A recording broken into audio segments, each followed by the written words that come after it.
BNP চাঁদাবাজি করছে বা চাঁদাবাজি করবে এই জন্য বিএনপির চাই না আরেকটারে চাই। আমরা তো চাইছিলাম ভাই, আমরা চেয়েছিলাম সেটা যদি আপনি আমরা যেভাবে চেয়েছি যে দেশটা যদি আসলে সেভাবে যেত কোনো সমস্যা ছিল না। দেদারসে আপনার টাকা পাচার হচ্ছে, মানে কোনো এই দেশটার এখন কোনো মা বাপ নাই, যে যেই জায়গায় মানে মানে ইচ্ছা মতো খাচ্ছে আর কি। তো এটা যদি চলতে থাকে তার চেয়ে তো একটা স্টেবল একটা সরকার আসা উচিত যে দায় নেবে। আসসালামু আলাইকুম প্রিয় দর্শক, দেশ কিংবা দেশের বাইরে যে যেখান থেকে বসে ভিডিওটি দেখছেন সবাইকে অনেক অনেক ধন্যবাদ এবং ভালোবাসা জানাচ্ছি। কথা বলছেন আমাদের সবার পরিচিত প্রিয় মুখ অত্যন্ত সাহসী সাংবাদিক ইলিয়াস হোসেন। আমরা সরাসরি ভিডিও স্ক্রিনে চলে যাব, সেখানে তার গুরুত্বপূর্ণ ভিডিওটি দেখে আসবো।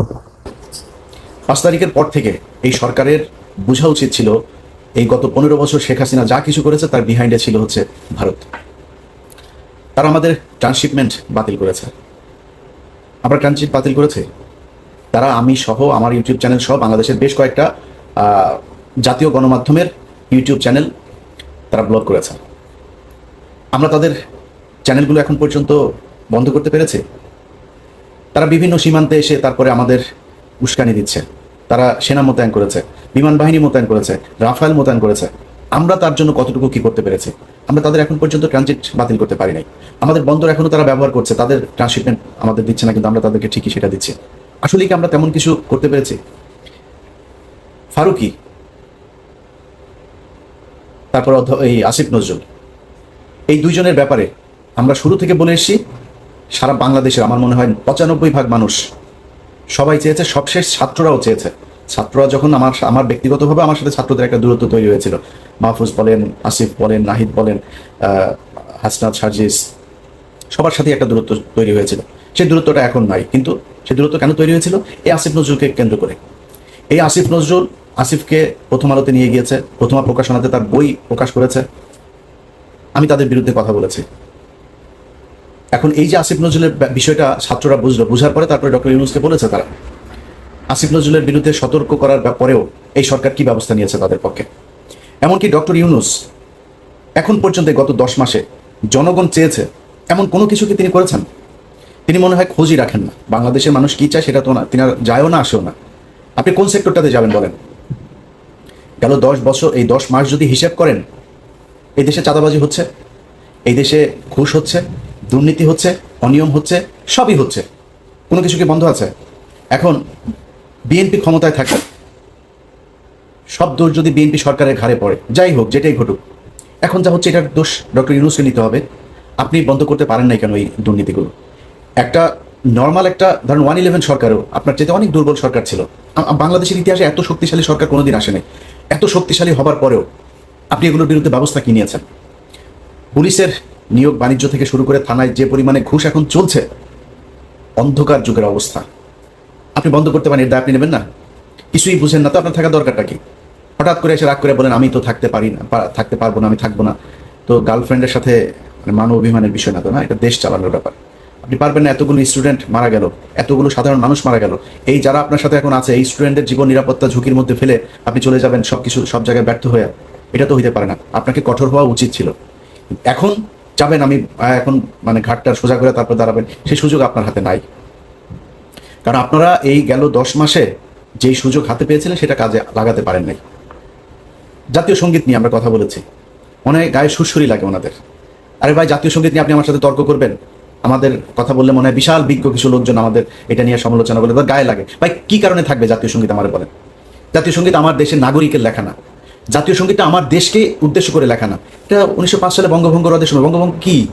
আমার পূর্ব বাংলা পশ্চিম বাংলার থেকে আমরা আলাদা হব, আমরা এখানে সব ওই অচ্যুত শ্রেণীর হিন্দুরা, গরিব মুসলমানরা, আমাদের আলাদা বিশ্ববিদ্যালয় হবে, স্কুল হবে, প্রতিষ্ঠান হবে, আমাদের জন্য আলাদা বাজেট থাকবে শিক্ষার জন্য, এগুলো হইতে দেওয়া যাবে না। এই জন্য কলকাতার দ্বিকেন্দ্রীকরণ হবে বাংলাদেশের ঢাকায়, এটা তারা হইতে দিতে চায়নি।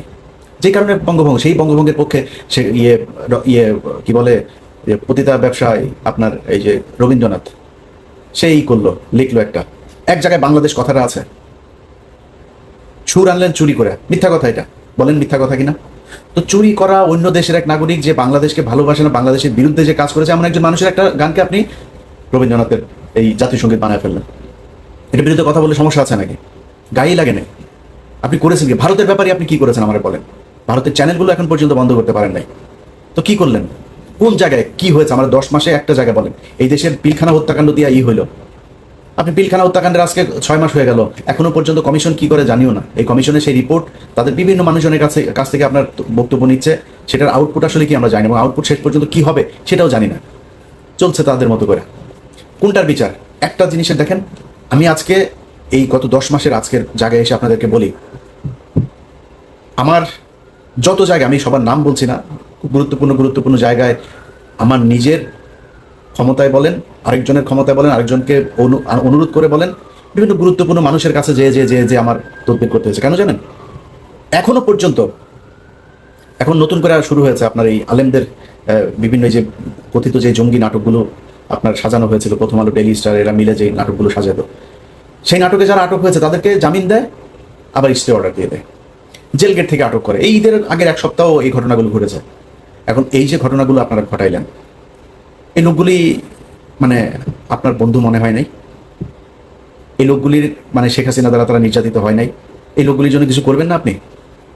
আপনার মনে হলো যে না এরা আপনার শত্রু, টাচই করলেন। আরে ভাই, আমি কে? আমি এই দেশের কি একটা তেলা পোকা? আমার জায়গায় বসে থেকে আল্লাহর কাছে শুকরিয়া আপনাদের বলে রাখি, এগুলো একসময় জানবেন, আমি সবার নাম নিচ্ছি না, এরা এসে আপনাদের কাছে বলবে যে কতজনকে জেল থেকে ছাড়ানোর জন্য সহযোগিতা করেছে, নানান ধরনের সহযোগিতা। আমার এই এই এই কোরবানির ঈদের মধ্যেও একজন বললো, ভাই আমি কয়েকটা গরু দেবো আপনারে। তো ওই ভদ্রলোক, উনি যেহেতু ওনার নাম প্রকাশ করতে চান, আমি নামটা বলছি না, আমার বললো যে আপনার গ্রামে যদি গরিব মানুষজন থাকে তো আপনি কয়েকটা গরু নেন। আমার গ্রামে গরিব মানুষ আছে, কিন্তু তারপরেও তাদের খাওয়ার সুযোগ আছে, তারা যারা একদম নাই তার জন্য আপনার গ্রামে সবাই মিলে আপনার মাংস তুলে সবার বাড়িতে বাড়িতে পৌঁছে দেয়। কিন্তু জেলখানায় যে মানুষগুলো আছে সেটা কি হবে? আমি তাকে বলেছি, ভাই আমার জেলখানায় কিছু লোক আছে, ওদেরকে আপনার গরুগুলো দেন। দিয়েছে, সেটা পাঠানো হয়েছে, সেটা পেয়েছে, কারা পেয়েছে সেটাও আপনারা একসময় জানবেন। তো আমি আমার জায়গা থেকে যতটুকু সম্ভব এই মানুষগুলোকে জেলখানা থেকে, কাউকে পেরেছি কাউকে পারি নাই, চেষ্টা করেছি। এটা আমি চেষ্টা করবো কেন? এই চেষ্টা তো আপনার করা উচিত ছিল। 1 সপ্তাহের মধ্যে শেখ হাসিনার সময়ে এই যে জঙ্গি নাটক, এই নাটকের সবগুলো মানুষকে আপনার বের করে দেওয়া দরকার ছিল, তারা আজকে আপনার পাশে থাকতো। আপনি আপনার বন্ধু চিনতে পারেন নাই। কোথায় হয়েছে আমার বলেন? কোন জায়গা নিয়ে আপনারা কাজ করেছেন যেটা নিয়ে আপনার সুনাম করবো? করেন নাই তো। তো আমরা যদি নাকি দেখি যে দেশ যেমন চলছিল তেমনই চলছে, আপনারা কিছু করেন না।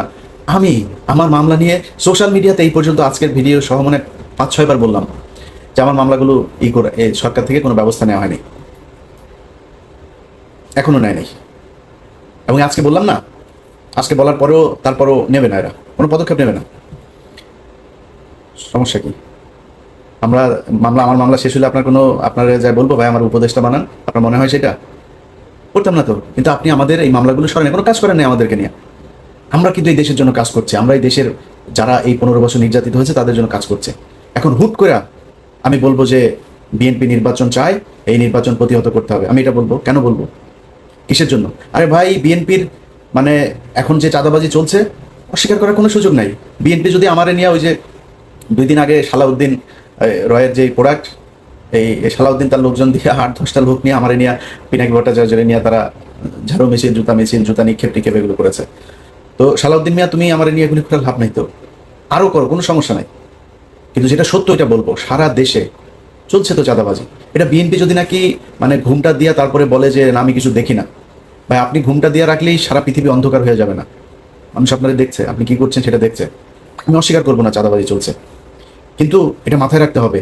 ধরেন ঢাকা শহরে একজনের ব্যাপারে আমার কাছে অনেক অভিযোগ এসছে, তো আমি শুধু উনি না, বিএনপির অনেকের নামই এরকম, আমি নামটা বললাম না, অনেকের নামই এরকম অভিযোগ আসে, আমি স্কিপ করি এগুলো। যে ঢাকা শহরে যার কথা বলছি তারা নিয়ে ব্যাপক সমালোচনা। আপনি কি জানেন সেই ব্যক্তির হাতের পায়ের সবগুলো নখ উপড়ে ফেলেছিল এই আওয়ামী লীগ, তারপরেও সে আওয়ামী লীগ করেনি, বিএনপি করেছে। নারায়ণগঞ্জের একজনকে দেখেন না, এই যে জাকির খান, দেখে এখন মনে হয় বোধহয় অ্যাবনর্মাল চলাফেরা করছে। জিজ্ঞেস করেন তার কত অত্যাচার তার উপর দিয়ে গিয়েছে। এই যে ওর নাম কি, শামীম ওসমান আছে না, আপনাদের মতো সুশীল যারা কিনা সুন্দর চেহারা, তারপরে খুব ভাবসাব নিয়ে চলেন, খুব ভদ্রভাবে সুন্দর করে কথা, আপনাদের মতো এরকম বালছাল বহুত নারায়ণগঞ্জে আছে, কেউ শামীম ওসমানের বিরুদ্ধে দাঁড়ান নাই। জাকির খান কিন্তু দাঁড়িয়েছিল। আজকে তাকে দেখছেন, ভাই 5 তারিখ না আসলে সে জীবনে কোনদিন জেল থেকে বের হইতে পারবে কিনা এটা জানে না। তো এই যে একটা মানে যে কষ্টের জীবন সে পার করে এসেছে জেলখানায়, সে যে বেঁচে আছে এটাই তো অনেক কিছু। অনেকের মানসিক সমস্যা হয়ে গেছে। এই যে ইয়ের সাথে আমি বেশ কয়েকবার কথা বলেছি, ওর নাম কি, ফারাবি। এই ফারাবির মানে ওর কথাবার্তা শুনলে বুঝে যে অ্যাবনর্মাল আচরণ করছে, এমনি হয় নাই তো এগুলি। জীবনের অনিশ্চয়তা, জীবনে কোনোদিন বের হইতে পারবে কিনা এটা জানতো না। অর্থাৎ হুট করে বলে ফেললেই হলো না চাঁদাবাজি, চাঁদাবাজি করে নাকি সেটা বলেন। এখন যে সরকারটা চলছে, এই সরকারের ভেতরে নাই চাঁদাবাজি, নাই মানে করছে না, হচ্ছে না, হচ্ছে তো। তো আপনি বিএনপির খালি দোষ দিয়ে লাভ কি? এখন বিএনপি চাঁদাবাজি করছে বা চাঁদাবাজি করবে এই জন্য বিএনপিরে চাই না, আরেকটারে চাই। আমরা তো চাইছিলাম ভাই, আমরা চেয়েছিলাম সেটা যদি আপনি আমরা যেভাবে চেয়েছি যে দেশটা যদি আসলে সেইভাবে যেত, কোনো সমস্যা ছিল না। দেদারসে আপনার টাকা পাচার হচ্ছে, মানে কোনো এই দেশটার এখন কোনো মা বাপ নাই, যে যেই জায়গায় মানে মানে ইচ্ছা মতো খাচ্ছে আর কি। এটা যদি চলতে থাকে তার চেয়ে তো একটা স্টেবল একটা সরকার আসা উচিত যে দায় নেবে। আপনার এখানে দায়টা নেবে কে? সব দায় এসে পড়বে হচ্ছে স্টুডেন্টদের ঘাড়ে। সব তো আপনি এই যে আইজিপি নিজেও তো ইউএস এর সিটিজেন, উপদেষ্টা প্রায় সবগুলোই বিভিন্ন দেশের সিটিজেন, বাংলাদেশের পাসপোর্ট হোল্ডারও না। তো এগুলি তো চলে যাবে, এগুলি তো কোনো সমস্যা নেই, ছিল বাইরে এসে আবার কয়েকদিন খেয়ে নিয়ে টিয়ে তারপর চলে যাবে। দায় তো কেউ নেবে না, দায় নেওয়ার চিনিও না। আমি বিশ্বাস করেন, আমি আমার মতো একজন রাজনৈতিক সচেতন মানুষ, আমার যদি বলেন 4 জন মন্ত্রী উপদেষ্টার নাম আমি বলতে পারবো না, কসম করে বলছি আমি বলতে পারবো না। আমার বিশ্বাস আপনিও বলতে পারবেন না। তো এদেরকে আমরা চিনি না, এরা কোনো খবর নাই, খোঁজ নাই, কোনো কিছু নাই।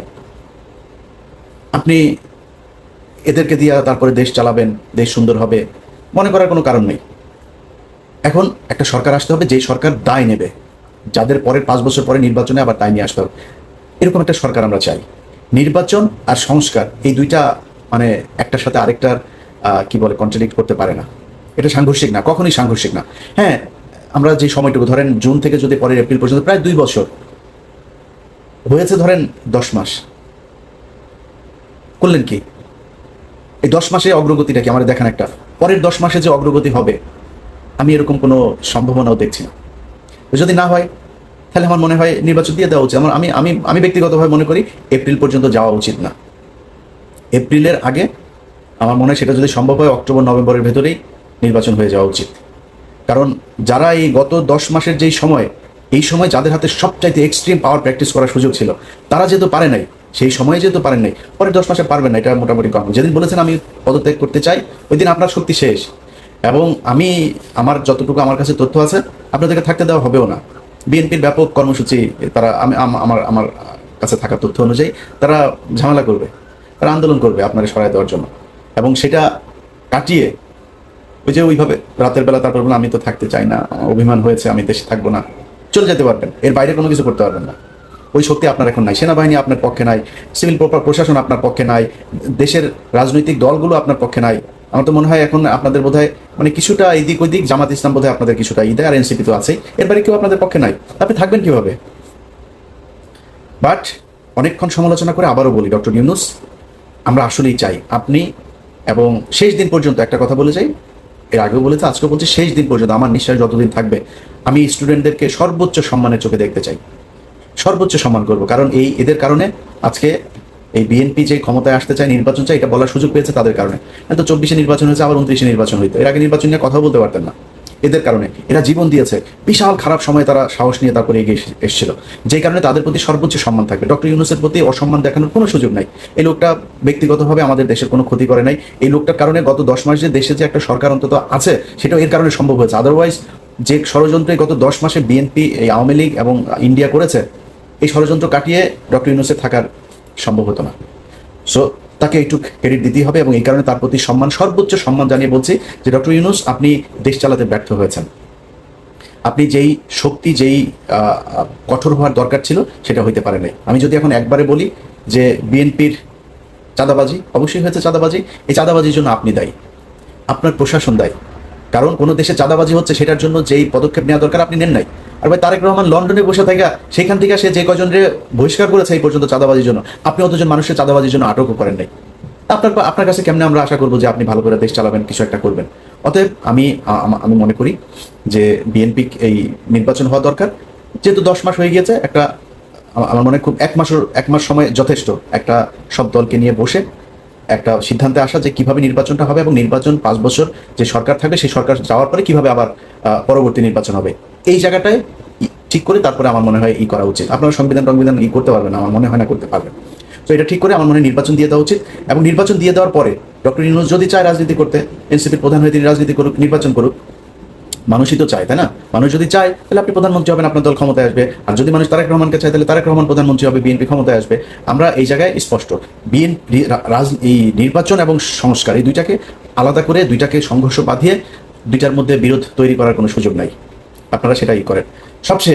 সবশেষ বিএনপিতে একটু বলে দিই ভাই, এই গত 10 মাসে আপনাদের নিয়ে যে কথা বলবো, আপনাদেরকে তুচ্ছ তাচ্ছিল্য করে আপনার বিরুদ্ধে কথা বলবো, আমার নামে অনেক ফেক আইডি টাইডি এগুলো বানায়, অনেক কিছু চলে, আমি বলি না এমন কথা অনেক যাই করে, কিন্তু আমি আপনার নিয়ে সমালোচনা, তারেক রহমানের নিয়েও সমালোচনা করবো। তারেক রহমানের ক্ষমতায় আসতে দেন, আমি ওনার নিয়েও সমালোচনা করবো। আমার একদমই ইচ্ছা নাই যে তারেক রহমান আমারে ধরে নিয়ে তারপরে পূর্বাঞ্চলে একটা প্লট দিবে, তারপরে তারেক রহমান আমার নিয়ে মন্ত্রী বানাই দিবে। আমি হইতে চাই না, একদমই চাই না। কারণ আমরা সবাই যদি ওই মুন্নি শাহাদের মতো হয়ে যায় না, এই বিএনপি আওয়ামী লীগের মতো অবস্থা হবে, সেটা আমরা হইতে চাই না। তারেক রহমান আমার এটা ভালোভাবে নেক আর খারাপভাবে নেক, আমি এই সমালোচনাটুকু করে যাবো যেটা করা দরকার।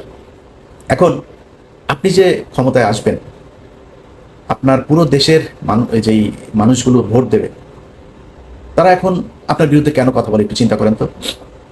আপনার বিরুদ্ধে কথা বলার তো সুযোগ নাই, কারণ আপনি গত 15 বছরে, আমার তো মনে আছে এখনো, সেই যে জনির শুধু বুকের মধ্যে 19টা গুলি করেছিল, মনে নেই আপনার? এই বিএনপির কত মানুষ গুম হয়েছে, এই বিএনপি রাস্তায় নেমেছে, গুলি খেয়েছে, আন্দোলন করেছে। এই সব শেষ আন্দোলনেও আমার মনে হয় তারা সবচাইতে বেশি মানুষ তাদের ক্ষতিগ্রস্ত হয়েছে, মারা গিয়েছে, রাস্তায় নেমেছে, পঙ্গু হয়েছে। আপনি তারে যা তা বলতে পারবেন না, আমারও বলার সাহস নাই। কিন্তু ভাই, এই যে 15 বছর যা অর্জন করেছিলেন, গত 10 মাসে আমার মনে হয় 80% শেষ। এত চাঁদাবাজি করেছেন আপনারা সারা দেশে, এমন ভয়ঙ্কর পরিস্থিতি। বিএনপি আর আওয়ামী লীগ এখন মোটামুটি সমান কাতারের জনপ্রিয় দল। এর জন্য আপনারা দায়ী। আপনি আমার গালি দেন, আমার নিয়ে ঝাড়ু মিছিল করেন, জুতা মিছিল করেন, কোনো সমস্যা নাই। আমি তো ভাই আপনার দলের কাছ থেকে সুবিধা চাই না, আমি তো আপনার দলের মনোনয়নও চাই নাই, কিছুই চাই নাই। বাট এই আওয়ামী লীগের মতো কানের মধ্যে তুলা ঢুকায় না রেখে একটু মানুষের কাছে শোনেন আপনাদের ব্যাপারে মানুষের মন্তব্য কি। আপনার দলের প্রধান এখনো দেশে যায় নাই, তার আগেই যদি আপনারা এই অবস্থা করেন, তাহলে সামনে নির্বাচন আমি তো চাই, আমি শুরুতে বলেছি, এখনো বলছি, আমি চাই, খুব চাই। কারণ আমি তারেক রহমান সম্পর্কে এমন কিছু জিনিস জানি, ওনার সামনে রাষ্ট্র নিয়ে যে ওনার যে ভাবনা, ওনার যে পলিসি, যেটা উনি করতে চাচ্ছেন, এই পরিকল্পনার কিছুটা আমি জানি। আমি জেনে আপনাদেরকে বলছি, আমি এই ভিডিওর মধ্যে খুব সুন্দর করে তারেক রহমানের তেল দিতে পারতাম, কিন্তু দেই নাই। বাট এইটুকু বলি, আপনি আমার দালাল মনে করেন, যাই মনে করেন, তারেক রহমানকে আপনাকে দেখতে হবে। আমার বিশ্বাস তারেক রহমানের নেতৃত্বে অনেক ভালো একটা সরকার গঠিত হবে, আমার বিশ্বাস এটা। এবং সেই পর্যন্ত আপনাকে অপেক্ষা করি। যদি না হয়, আমি আপনাকে কথা দিলাম, নির্বাচনের আগেই কথা দিলাম, আমি প্রথম ব্যক্তি হব যে কিনা তারেক রহমানের বিরুদ্ধে ভিডিও তৈরি করবো। বাট আমি এখন পর্যন্ত জানি তারেক রহমানের ব্যাপারে, তিনি আর প্রচণ্ড একটা স্বচ্ছ একটা পরিকল্পনা ওনার আছে দেশকে এগিয়ে নিয়ে যাওয়ার, দেশের উন্নয়ন, দেশের ভবিষ্যৎকে এগিয়ে নিয়ে যাওয়ার জন্য। এটা তিনি এই কাজটা তিনি করবেন। অতএব সেই ব্যক্তিরা দেশে যাক, রাষ্ট্রটা গঠন করেন। ভাই, জিরোতে নিয়ে আসা তো সম্ভব না দুর্নীতি, আপনারা দুর্নীতি করবেন, সেই সুযোগও আপনাদেরকে এই রাষ্ট্রই দেয়, এইভাবে আপনাকে সরকারি প্রকল্প থেকে টাকা পয়সা খাওয়ার সুযোগ পাবেন। কিন্তু যে অবস্থাটা আপনারা এখন করছেন, এইটা আগামী যদি নাকি ডিসেম্বরেও নির্বাচন হয় না, ওই পর্যন্ত যদি চলতে থাকে, সমস্যায় পড়বে। অতএব আমি নিজের কারণেই বললাম যে ভাই, আমি চাই তারেক রহমান ক্ষমতায় আসুক। এই চাওয়াটা পরিপূর্ণ হওয়ার জন্য আপনার বললাম, আল্লাহর ওয়াস্তে চাঁদাবাজি বন্ধ করেন, মানুষের মন নেওয়ার চেষ্টা করেন, মন জোগানোর চেষ্টা করেন। মানুষ কি চায়, আপনার কোন কাজে বিরক্ত হয়, কোনটাতে সন্তুষ্ট হয়, এটা একটু হিসাব করে তারপরে সেই কাজগুলো সেইভাবে করেন। আদারওয়াইজ একটা বিশাল সমস্যায় পড়বে। এই যে মানুষ এখন বলে না, আপনি দেখেন, চোখ কান বন্ধ রাখলে হবে না তো। সোশ্যাল মিডিয়াতে দেখেন বিএনপির মহাসচিব, এই কয়দিনের ঘটনাগুলি আপনারা বলি, ডক্টর ইউনূস বলেছেন যে এপ্রিলে নির্বাচন। বিএনপির যেই কটা নিউজের মধ্যে, আপনি যেই কটা ফেসবুকের পোস্টে আপনি দেখেছেন যে দেশের জনগণ এই জাতির উদ্দেশ্যে ভাষণে হতাশ, মানুষ নির্বাচন চায়, এই কথা যত জায়গায় বিএনপি বলেছে, আপনি দেখেন হাহা রিয়েক্টের পরিমাণ। তুচ্ছতাচ্ছিল্য করে এই করলে, ভাই এখন সোশ্যাল মিডিয়ার যুগ, আপনাকে বুঝতে হবে, ঘরে ঘরে যায় ভোট চাওয়ার দিন শেষ, মানুষ ডিসিশন নেবে তার মোবাইল ফোনের মধ্যে ভিডিও দেখা যে কারে ভোট দেবে সে। সো এই জিনিসগুলি আপনাকে টেক কেয়ার করতে হবে। অতএব আমরা চাই দেশে একটা সুষ্ঠু একটা রাজনৈতিক পরিবেশ তৈরি হোক, দেশে নির্বাচিত সরকার আসুক, এবং আওয়ামী লীগের ব্যাপারে প্রতিটা দলের এক এবং অভিন্ন নীতি অবলম্বন করুক, এটা আমরা চাই। সবশেষ আবারও বলে যাই, ডক্টর মোহাম্মদ ইউনূস, আপনার হাতে যে কদিন সময় আছে, আপনি সেই কয়দিন মানুষ যে জিনিসগুলো চায়, আমার মনে হয় আপনি সেই জিনিসগুলো করবেন এবং মানুষের প্রত্যাশা পূরণ করবেন। মানুষ আপনার কাছে যা চায় সেটা যদি আপনি করতে না পারেন, তাহলে কিন্তু সবশেষে আপনার ব্যাপারে মানুষের যে কনক্লুশন দাঁড়াবে, সেটা আপনার জন্য খুব একটা স্বস্তিদায়ক হবে না। তারপরেও আপনার প্রতি এবং প্রতিটা ছাত্র নেতা, ছাত্র আন্দোলনে যারা ছিলেন, সবার প্রতি শ্রদ্ধা, ভালোবাসা সারা জীবন থাকবে। বিএনপি ক্ষমতায় আসলেও বিএনপি ক্ষমতায় আসলে একদম আপনাদের ভুলে যাবো এরকম না। আপনাদের জন্য আমার যতটুকু আসসালামু আলাইকুম। দেশ কিংবা দেশের বাইরে যে যেখান থেকে বসে ভিডিওটি দেখছেন সবাইকে অনেক অনেক ধন্যবাদ এবং ভালোবাসা জানাচ্ছি। প্রিয় দর্শক, আশা করি পুরো ভিডিওটি দেখেছেন এবং বুঝতে পেরেছেন বর্তমান বাংলাদেশের পরিস্থিতি, বর্তমান বাংলাদেশের অবস্থা নিয়ে আলোচনা সমালোচনা করা হলো। কঠিন অবস্থা চলছে, নির্বাচন নিয়ে কঠিন পরিস্থিতি চলছে। এই মুহূর্তে দেশ চালাচ্ছেন অন্তর্বর্তীকালীন সরকার। ভারতের অধীনে রয়েছে এখনও রাষ্ট্রপতি শাহাবুদ্দিন চুম্পু, সেনাপ্রধান ওয়াকারুজ্জামান, আসিফ নজরুল সহ অনেকেই। প্রিয় দর্শক, নানা বিষয় নিয়ে আলোচনা করলেন আমাদের সবার পরিচিত প্রিয় মুখ, অত্যন্ত সাহসী সাংবাদিক ইলিয়াস হোসেন। আপনারা জানেন যে তিনি একজন অনুসন্ধানিক সাংবাদিক। তিনি যাই বলেন অনুসন্ধান করেই বলেন। এমনি কথা আসলে ইলিয়াস হোসেন বলে না, শুনে না, দেখেও না। এই কথাগুলো কিন্তু আমরা নিঃসন্দেহে বলতে পারি। প্রিয় দর্শক, বাংলাদেশকে নিয়ে, বাংলাদেশের বর্তমান অবস্থা নিয়ে আপনাদের কোনো মূল্যবান মতামত রয়েছে কিনা, সেই সাথে আগামী 12ই ফেব্রুয়ারি যে নির্বাচন, সেই নির্বাচনকে ঘিরে আপনাদের কি মূল্যবান মতামত রয়েছে অবশ্যই কমেন্টে জানাবেন। সবাই ভালো থাকবেন, সুস্থ থাকবেন। ভিডিওটি শেষ করছি, আবার দেখা হবে ইনশাল্লাহ। আসসালামু আলাইকুম।